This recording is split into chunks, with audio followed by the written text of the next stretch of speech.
આજે તો મગની દાળનું શાક બનાવતી હતી ને થોડું ઢોકળાનું ખીરું પડ્યું હતું તો મેં વિચાર્યું કે લાઈ ઢોકળાનું ખીરું છે તો એના હું ઢોકળા બનાવી દઉં. તો એક આઈડિયા કર્યો કે જેમાં ગેસની બચત પણ ઓછી થાય છે.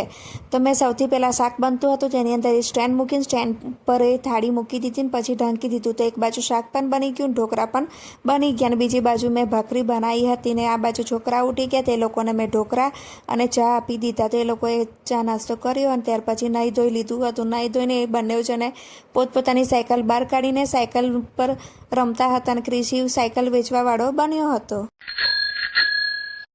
સ્કૂલમાં જવાનો સમય થઈ ગયો એટલે અમે લોકો ઘરની બહાર નીકળી ગયા. આજે મેં એક મોટો ઠેલો લીધો હતો કારણ કે મારી ડીમાર્ટમાંથી થોડો ઘરનો સામાન લાવવાનો હતો. તો ક્રિશિવ અને પરી બંને જણને પોતપોતાનું લિસ્ટ આપી દીધું હતું ને એવું પણ કહેવા મળે કે મને નહીં લઈ જાઓ. મેં ના પાડી કે તમે લોકો આવો છો તો ના કામની બધી વસ્તુ લો છો અને અલગથી ખોટો ખર્ચો પણ થાય છે ને તમે લોકો માનતા પણ નથી એવું કહ્યું. અને એ લોકો કહેવા મળે કે મારા માટે આ લાવજે ને મારા માટે આ લાવજે. તો એ લોકોએ પોતાનું લિસ્ટ બનાવીને મને આપી દીધું. ત્યાર પછી અમે લોકો નીકળી ગયા પરી અને ક્રિશિવને સ્કૂલે મૂકવા માટે. તો મેં સૌથી પહેલાં પરીને મૂકી, પછી થોડી વાર સુધી ત્યાં બેઠી. પછી ક્રિશિવનો સ્કૂલનો સમય થયો એટલે હું ક્રિશિવને મૂકીને હું આવી ગઈ મોલમાં.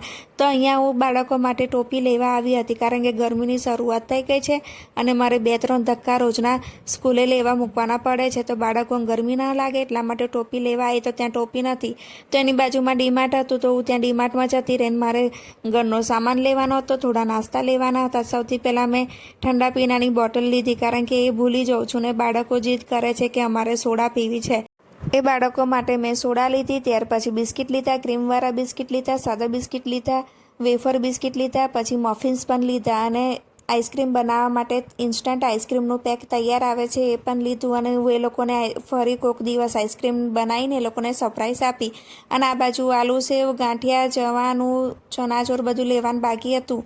પછી સિંગ ચણા પણ લીધા અને છેલ્લે પછી મેં શ્રીખંડ લીધો અને થોડું ઘરનો સાબુ, પાવડર, કોલગેટ બધું લેવાનું બાકી હતું તો એ પણ લીધું. જેમ જેમ આગળ જતી હતી એમ મેં બધું લેતી ગઈ. અને મારે છેલ્લે ગુડ નાઇટ લેવાનું હતું. મેં આખું ગુડ નાઇટનું કાઉન્ટર ફરી વળી પરંતુ જે અમે ગુડ નાઇટ લાવીએ છીએ એની રિફિલ હતી નહીં. એટલે પછી મેં પરીના પપ્પાને ફોન કરીને જણાવ્યું ને પછી વિડીયો કોલિંગ કરીને બતાવ્યું તો ત્યાં હતી નહીં. એટલે એમને કહ્યું કે ચાલશે, તું તારું બીજી વધારાની કામની વસ્તુ લઈ લે ને પછી તમે ઘરે આવતા રહો. મેં કહ્યું ભલે. પછી હું ફટાફટ બધો સામાન લેતી હતી ને હજુ વિચારતી હતી હજુ કંઈ બાકી તો નહીં રહી જતું ને. એમ કરી કરીને હું આગળ વધતી હતી ને બીજું બધા કાઉન્ટરો જોતી હતી. પછી મારી જોડે થોડો સમય હતો એટલે ત્યાં એસી ચાલુ હતું એટલે હું આરામથી ત્યાં એસીમાં ફરતી હતી. એમ પણ આજે ઘરે કશું કામ ન હતું, બસ ખાલી આ જ કામ હતું. મારે લઈને ઘરે જવાનું હતું. ઘરેથી બધું સામાન છૂટો પાડીને એની જગ્યાએ ગોઠવવાનો હતો. તો હું ત્યાં ટ્રોલી મૂકી અને ત્યાં નાના બાળકોનું સેક્શન હતું તો ત્યાં ગઈ. ત્યાંથી મેં પરીની 2-3 લેંગા લીધા અને ટી શર્ટ લીધી. મારે પણ આજે ટી શર્ટ લેવી હતી પછી મેં મારા માટે પણ ટી શર્ટ પસંદ કરી.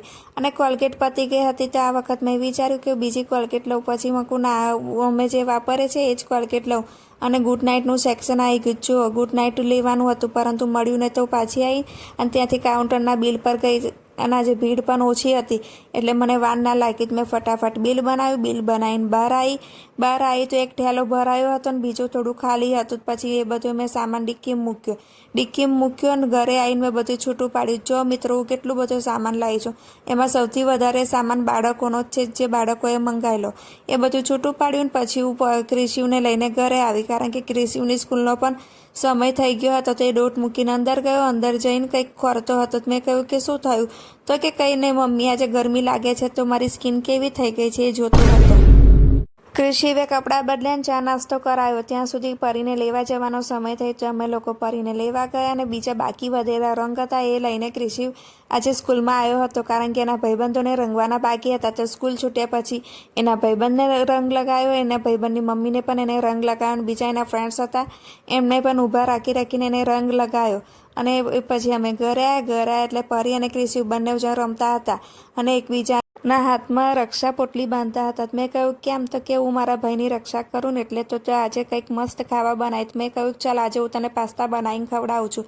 તો મેં પાસ્તા બનાવવાની બધી તૈયારી કરીને પાસ્તા બનાવવાની ચાલુ કરી દીધું. પાસ્તા બની ગયા એટલે અમે બધાએ પાસ્તા ખાઈ લીધા. જુઓ મિત્રો, પાસ્તા કેવા યમ્મી લાગે છે. અને અમારો આજનો દિવસ આમ જ પૂરો થયો.